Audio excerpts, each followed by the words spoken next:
Hello everyone, are you ready for another adventure? It's me, Woki, and I'm back with another Fake Grand Order video. And what are we going to be talking about today? Well, today we're going to be talking about the Pilgrimage Festival Part 5, which was the event I was waiting for them to announce, just simply because I would have liked to have had it out there before I did the whole, here the events are coming in October, because I don't like it when I have an event that's like, I don't know, it's sometime in September, it's still somewhere in September, I just don't know. It's better when I know, so I can go in and go, okay, so now here's how it's going. So for today's video, let's go over Pilgrimage Festival Part 5 and the first two units that are going to be coming with it. That's going to be today's video. I hope you like it, and if you do, feel free to leave a like, comment, and subscribe. It does help out the channel a whole bunch. And I'm getting pretty close to 5,000 subs, too. I didn't think it was possible, but I might actually make it. We'll see. Pilgrimage Festival Part 5. It starts on the 28th, and it goes until the 12th. 4 new units are being added, which you can see here. It's Mecha Ellie-chan Part 2, Assassin Shiki, and Gray.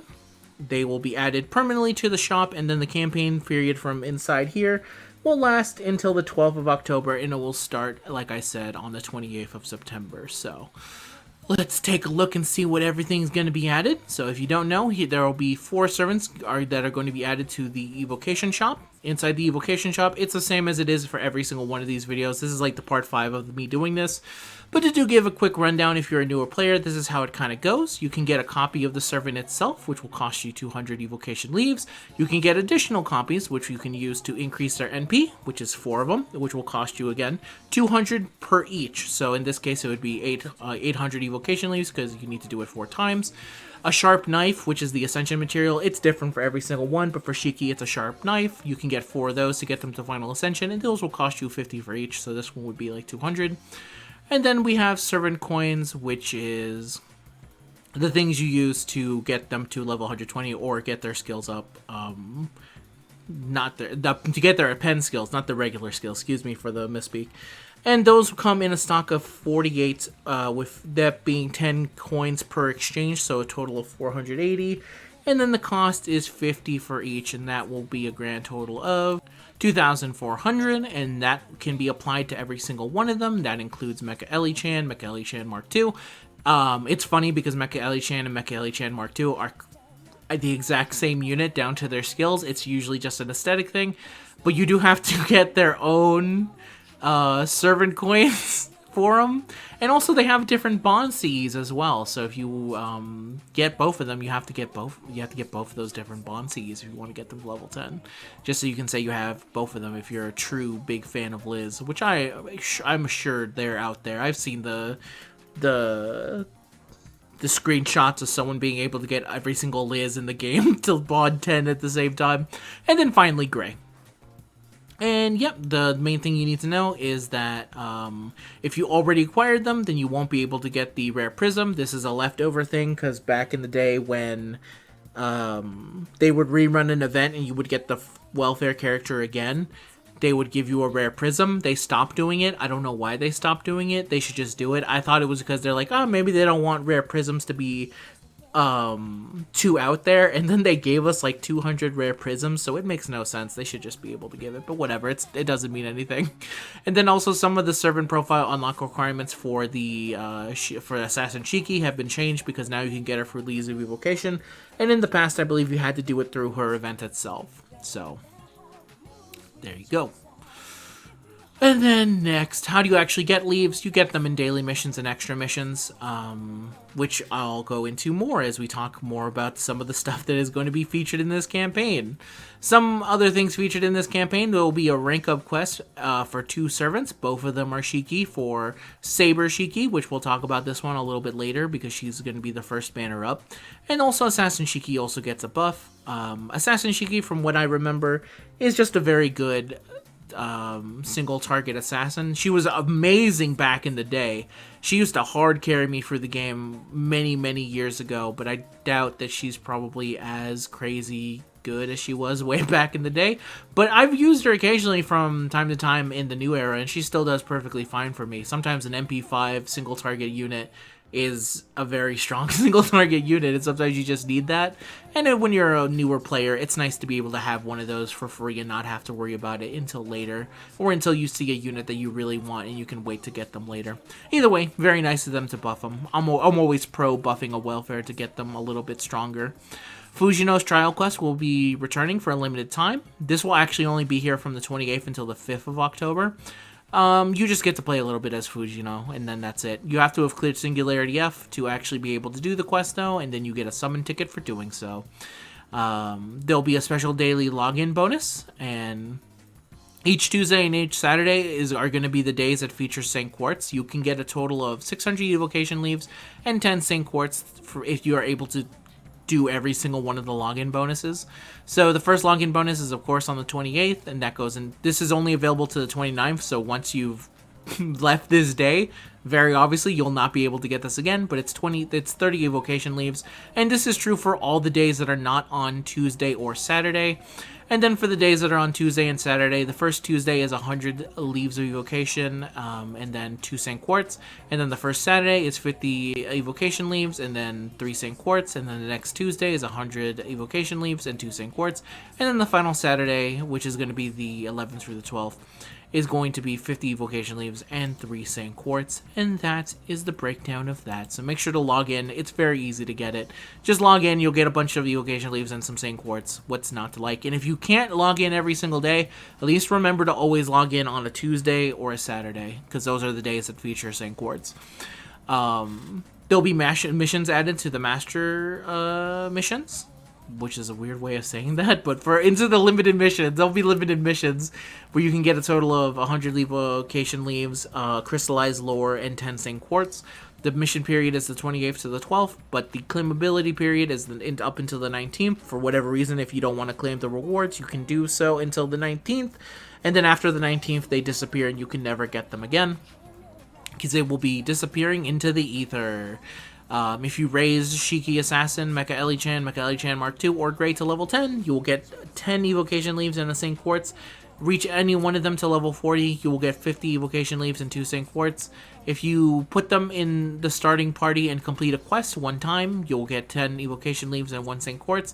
Beat 3 quests with them, 10 evocation leaves and 2 St. Quartz. And then if you raise their bond to level 1, that's 2 St. Quartz and 20 evocation leaves. And then completing all the missions will give you the lore and 2 St. Quartz. And obviously you don't have to do it with every single one of the characters. You can just do it with one of them if you so wish. And if you already got a character to level 40 and to bond level 1, then those missions will auto be completed. So for me, for example, all I really need to do is do 3 quests with Mecha Ellie-chan, Grey, or Shiki in the start, and then that's it. And I can just do the 3 times, and that's an easy 10 St. Quartz and a bunch of additional goodies as well. So the servants mentioned here will also get 2 times EXP when getting enhanced. So that's Grey, Shiki, Mecha Ellie-chan, and Mark II.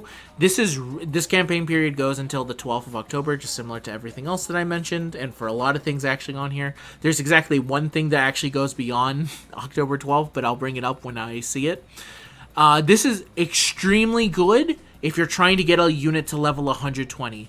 I have gone in at least like 5 units to level 120, and the easiest one came from the Evocation Festival, which was Samba Quetz, which I gave her all the EXP during this period of time, and I was able to get her to level 120 in like a day. Every other unit that I've ever gotten to level 120 took months of planning and getting shit ready for them. Either because I didn't have enough medals, or because the EXP grind was literally killing my soul, as I would do an entire batch of 200 EXP, get 2 or 3 levels, and then have to go back to farming. But with this, with the double EXP on them, it doesn't mean a chance of double EXP, it means that all EXP is literally doubled for them. So it makes it very easy to get to level 120. I will always say, if you're a fan of any of these characters, this is your chance to get them to level 120 if you want one of them like that. And so if you're a big fan of Shiki, Grey, or Liz, get it done while you can. Take advantage of it while you can, for sure, because you will never find a nicer period. That's how much of a nice period I had trying to get my Samba Quest to level 120, is that it was so nice and so clean and efficient that I was just like, I have to tell other people, take advantage of this while you can. Chances of Super and Great Suck ×2 for servant enhancement. That should apply to everyone. Super Suck is double EXP, Great Suck is triple EXP, and you will have a chance of getting that twice as often. Or if you're like me, you just never get it and you go like, I thought it was doubled. Come on now. Which I feel is the experience for most people, but it's okay. QP costs 1/2 for servant enhancements, a limited time. Simple enough. It's exactly what it says on there. That will last until the 12th, and the same is true for the super chance of Super and Great Suck. That was a weird sentence, but it's okay. Let's move on. Eligible Ember Gathering quests unlocked for all days, plus AP cost 1/2 for all Ember Gathering quests for a limited time. So, the eligible quests for this are Assassin and Lancer, because obviously Gray and Shiki are both of those. There's no Alter Ego EXP, so that won't happen for there. And then all Ember Gathering quests will have their AP cost halved, which is very nice. So all day you can do either Lancer or Assassin, and then if you don't want to do them, you can do one of the others, and then you can have the Ember Gathering cost of it halved. Very nice. Rank Up Quest will cost 1/2 AP for Pilgrimage Festival Part 5 servants, which is, again, the 4 I've mentioned many times beforehand. That will last until October 12th.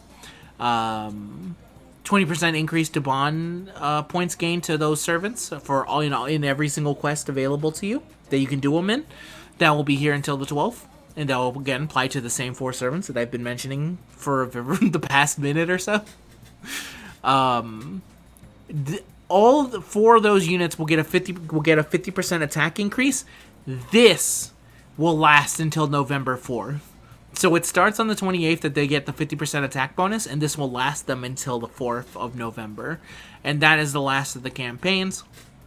And now it's time to talk about the banners. So here's the banners for this Pilgrimage Festival, Part 5. It will include 6 servants. Actually, you know what? Let me take a quick swig of water, because I just realized that I said all that in about 12 minutes.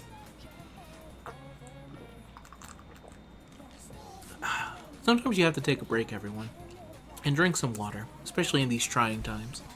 Anyway, 6 servants will be included across 3 pickup summons, with 3 of those units being limited, and they will also feature the CEs that came from with their events.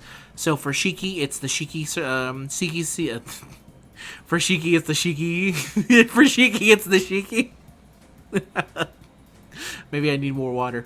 For Shiki, it's the ones from her events, which came from the Garden of Sitters or the Garden of Order. I still haven't seen that, actually. It seemed cool from the event, but I never actually had time to sit down and watch it. The Yosuka Behime, which was Halloween, so you can get those, which features Trick or Treatment, that you can see right there. Fun fact, when I started the game, I said to myself, I'm going to get Trick or Treatment or Dangerous Beast to max limit break. For no reason. There's no reason to have a max limit break unless you just wanted them for some reason, like me. Was not able to do it for Trick or Treatment. But I was able to do it for Dangerous Beast, so I do have max limit Dangerous Beast, and I just have 1 copy of Trick or Treatment, which I said, you know what, good enough. I'll be happy with this, thank you. It's the only thing I got good from that banner when I did it, from what I can remember. And then the Simi Yi has the one from the Lady Rain's Case Files events. So the limited servants are Saber Shiki, who's a 5-star, Simi Yi Reigns, who is a 5-star, and Fujino, who is a 4-star. And then the permanent servants are Ahsoka Behime, who is the 5-star assassin, Liz, who is a Lancer. The Lancer version, because there's just so many versions of Liz. Actually, but not many of them are actually banner, now that I mentioned it. And then Infestion, who is also a 4-star. And then the limited time craft instances, if you want to know them by name, are Mature Gentleman, Grand Puppeteer, Trick or Treatment, Why Done It, Vivid Dance of Fist, Mystic Eyes of Distortion, Phantom Knight, Winter's Prayer, Sprinter, Repeat Magic, From Wonderland, and El Malloy's Classroom. And this is kind of how the breakdown is going to look like, with the Shiki one having, again, the Shiki. Shiki has, like, so many CEs, because so many of these CEs, I don't know why this event had, like, 6 CEs. They've never done a collab where they got this many CEs, but I guess it was just that big of a deal for the first big collab. For Hime, she has the 2 of her. She has her and Liz, and then it's the Halloween CEs. For Reigns, she's there with Hephaestion, because Hephaestion actually came from this collab. And funny enough, Hephaestion is a permanent servant. I think she's one of the very few collab units that are just, like, widely available. Usually, like Fujino, they're limited. So, I never realized that till just now. That's pretty nice. And the first banner, which will feature Shiki and Fujino, will be on the 28th. And then on the 1st, that's when we get Asuka Behime and Liz. And then on Saturday, that's when we get Reigns and Hephaestion.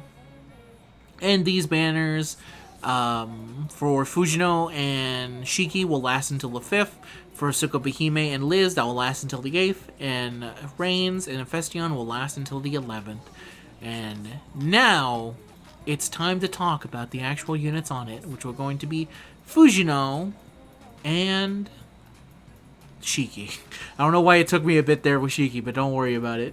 And let's get into them now after I do a cut. And back after a cut. I had to do a cut because I had to go to work. But now I'm back after work, which is why I sound completely different now. But that's okay. I should still have enough of my brain left to talk about Fujino and Shiki. Before I get into them, I just wanted to mention, if you are a newer player wondering, should I summon on these banners? No, likely it's not. Now, if you're a newer player and you're a fan of specifically Shiki and Fujino, because they are limited servants, it would probably be a pretty good idea to try and get them. If you are specifically a fan of them and you really like them. Fujino, for example, is not only limited, she's a collab unit, and all of them except for Hephaestion are extremely hard to get. The 4-star story luck servants, they bring them back very sporadically and kind of randomly, to the point where it's like very hard to get more copies of them. It's hard to get them, for example, if you were someone who was so interested in Fujino that you wanted to try and get her to level 120 and make her eventually your Grand Archer. It's very hard to get additional copies, so you kind of have to plan ahead and figure out your game plan before then. But those are for the people who kind of already know. The people who already know that they're summoning on Shiki and Fujino have known for a very long time, so this is not advice towards them.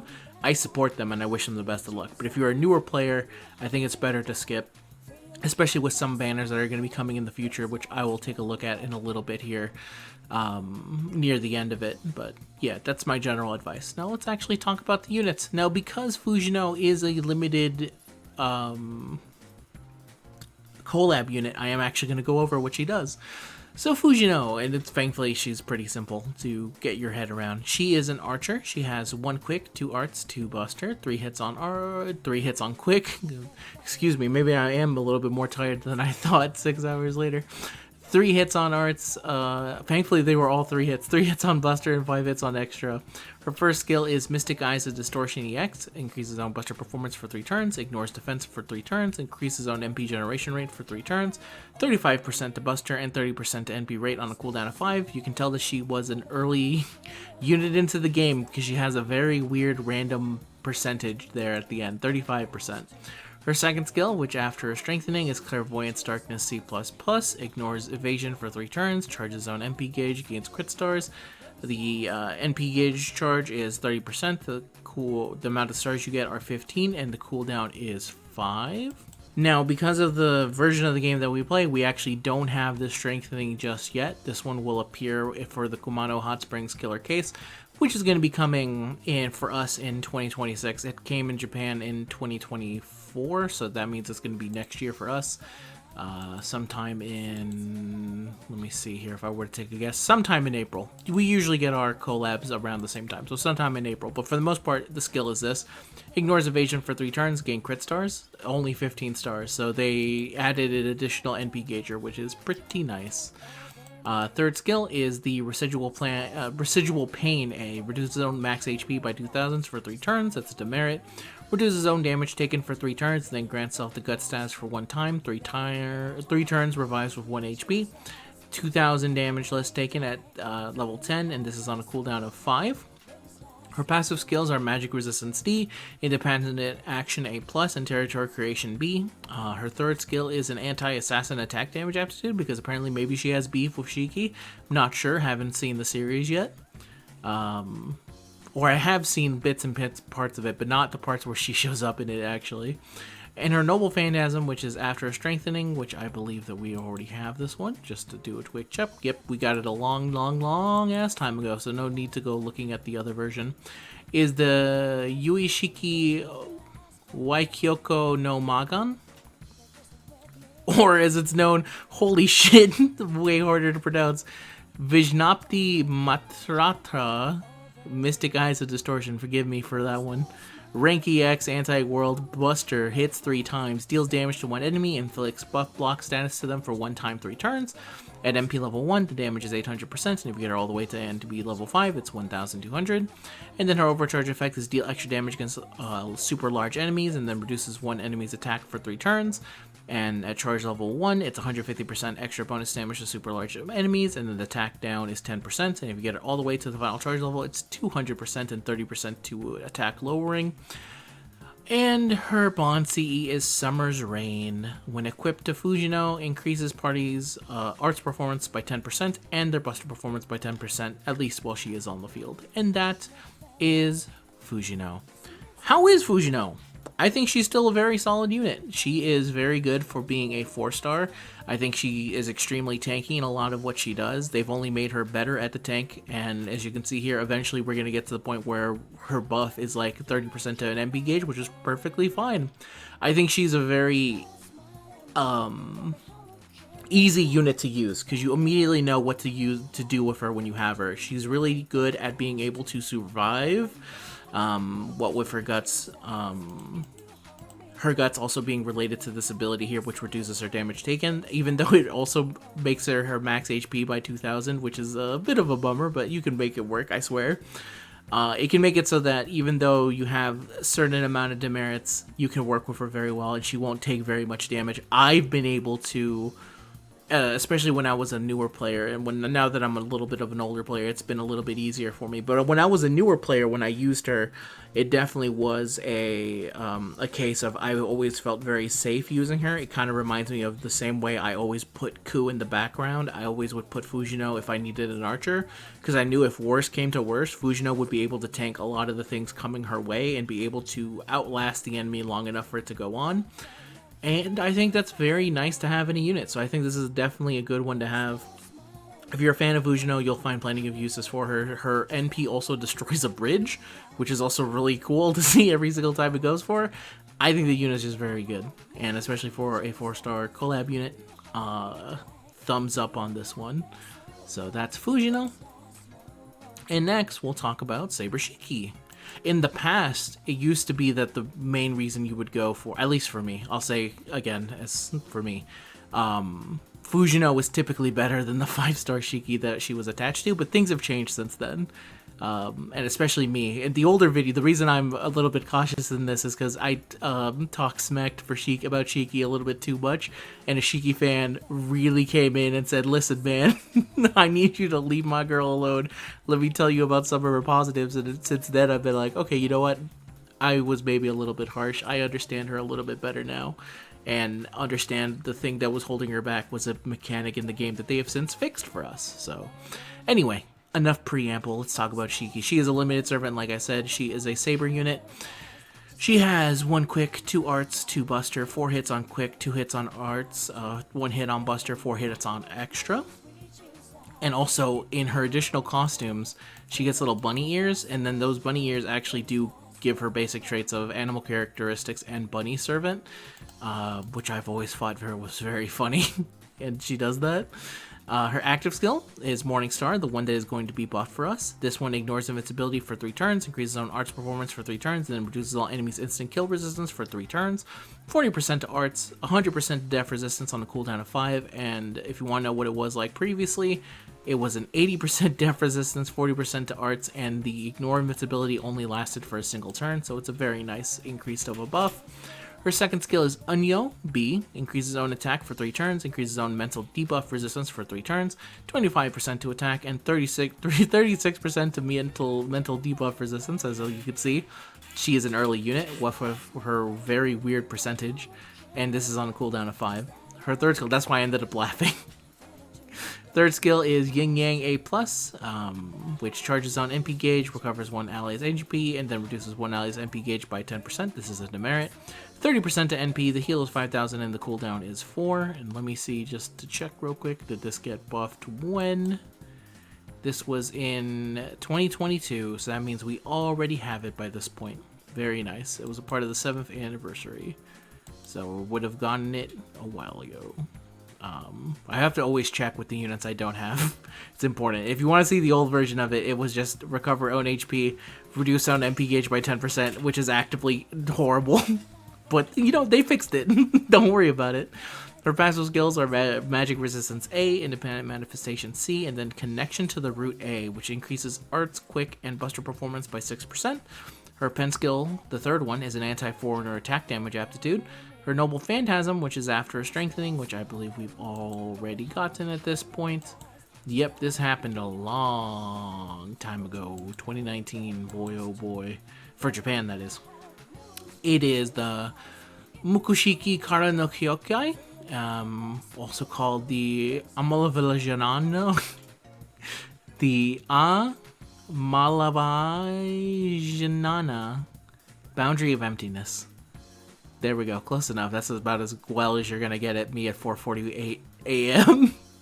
Rank EX, anti-unit, hits a single time, per hit percentage is 100%, obviously.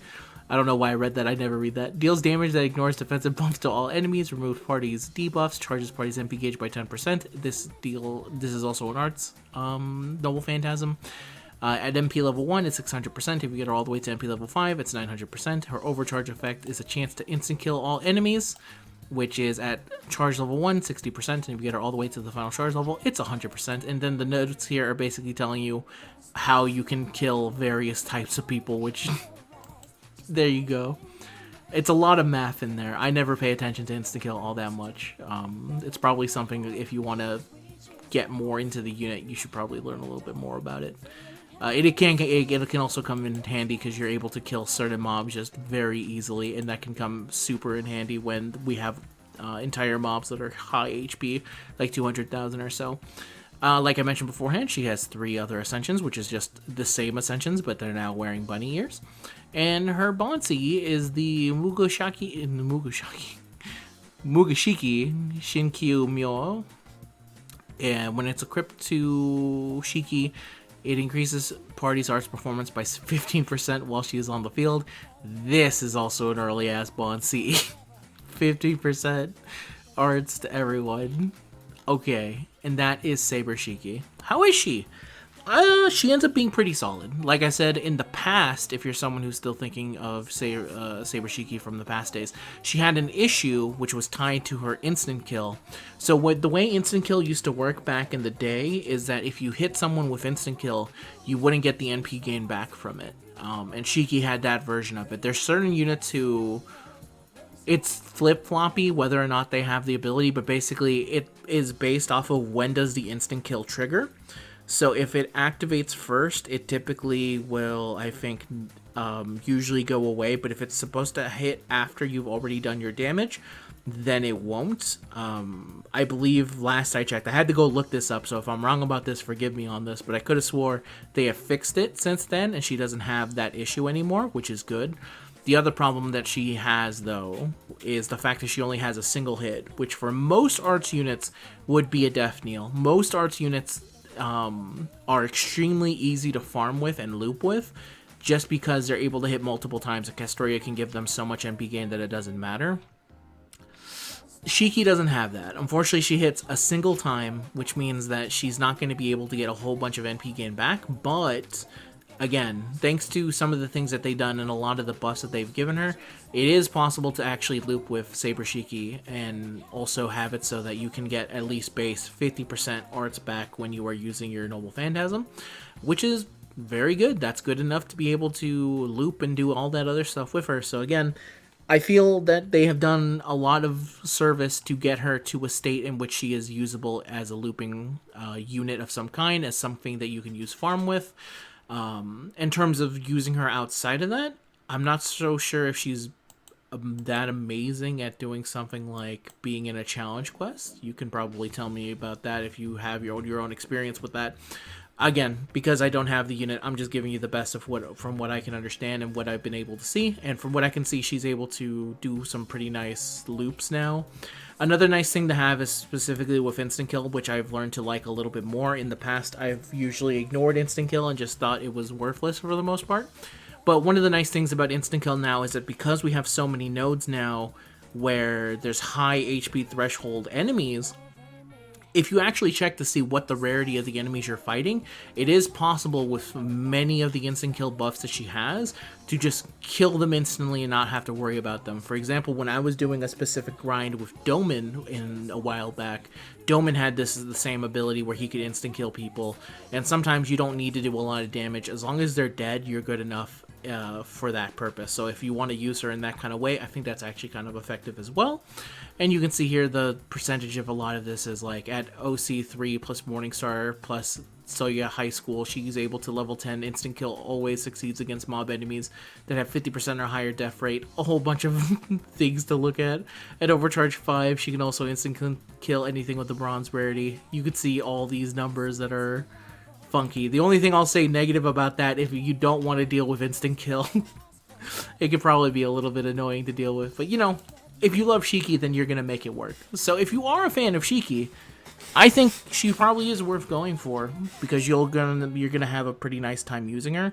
If you're not a fan of Shiki and you're saying, I just want an AoE Saber, I don't know. I think she does end up being a pretty effective one for arts, so she definitely is a choice for you to go for if you are interested in going for it. The only thing that I would be apprehensive about, and the reason I say probably not to summon, is that there's a lot of good units on the horizon, which we can take a look at now. Another cut. Man, there's so many cuts in this video, but it happens when you are recording this late and trying to get your points across. But anyway, the strong units that I was talking about, one of them is, of course, Delameos, who is coming mid-October, who is extremely good, very strong. He's an archer unit, not similar to Shiki in that she is a Saber AoE. Very good unit, very solid unit. A lot of people I've seen are been waiting for him for various reasons. They actively skipped over some units that were in the beginning of the year because they're like, well, I skipped this unit specifically because he was coming and I knew that he would be better than them. So, good thing to keep in mind. Another thing is two other big heavy hitters that are coming after him, actually. One is tied to Ordeal Call Campaign Part 4, which features Arjuna Altar. And Arjuna Altar is fucking strong. There's a lot of ways that I'm trying to figure out the best ways of saying it, but there's the easiest way you can say it. This man is strong. He is power incarnate. If you are a newer player, it's definitely worth taking a look and saying like, hey, maybe I can use him for the early days to help power through a lot of content. And it's a good reminder for anyone who is not new and is like, holy shit, Arjuna Altar's coming up. I had no idea. And then the other one is, of course, Melusane, who Melusane is also coming. Like, in Japan, this was 2 days apart. They released Arjuna Altar, and then they were like, hey, by the way, 29 million downloads campaign, Melusane is back, and she's here with Bargus. Absolutely crazy unit. Fantastic in terms of a AoE unit that is also a single target unit when you so need her. And she also gets featured with my girl Bargus, who I like a whole bunch. And both of those are both banners I would suggest probably being better spent for a newer player looking for extremely strong units. I feel like Shiki is definitely better suited for the person who's like, I'm a big fan of Shiki, or I'm looking for this specific type of unit and this interests me a whole bunch and I'm going to go for it from there. I would even for example, I have a lot of units now, and I'm like, you know what, I could use a unit like Shiki. I think that'd be fun to use. I feel like those are the type of unit, the type of people who really benefit from having Shiki are the ones who are in a good enough secured place that they can go, you know what, I would like this unit to mess around with. Or there's someone who's a big fan of Shiki herself and are like, yes, I'm going for it. Hopefully I was able to explain that well enough. It is very late, so let's wrap this up, shall we? That is it for the Ordeal Call Campaign Part 3. Thank you very much for watching, especially if you made it all the way to the end. The video is a little bit jumbled, but trust me, it's because I've been having a hell of a time at work, just crazy nonstop. It's been crazy for the past 2 weeks, and it's a miracle that I got any videos in at all. But the reason I'm able to do the videos and the reason that I am motivated to do the videos is because people watch them, and I appreciate guys a whole bunch. I'm always looking to improve and do better and do all that. I'm also getting really close to the next goal, which is 5,000 subs. I didn't think it would be possible to even in conversation say it could happen in 2025, because in the past it would take me literal years to get even 500, or even not even 500, to get 200. So the fact that I was able to get almost 1,000 in 1 year's time since I got 4, it's humbling, to be honest. I never thought it possible. That's enough of the end of the video, shall we? So, thank you very much for watching. As always, if you want to show support, leave a like, comment, and subscribe. I wish you the best of luck if you decide to end up summoning, and I'll see you guys in the next video, whatever it may be. Until next time, peace out, and goodbye. Peace.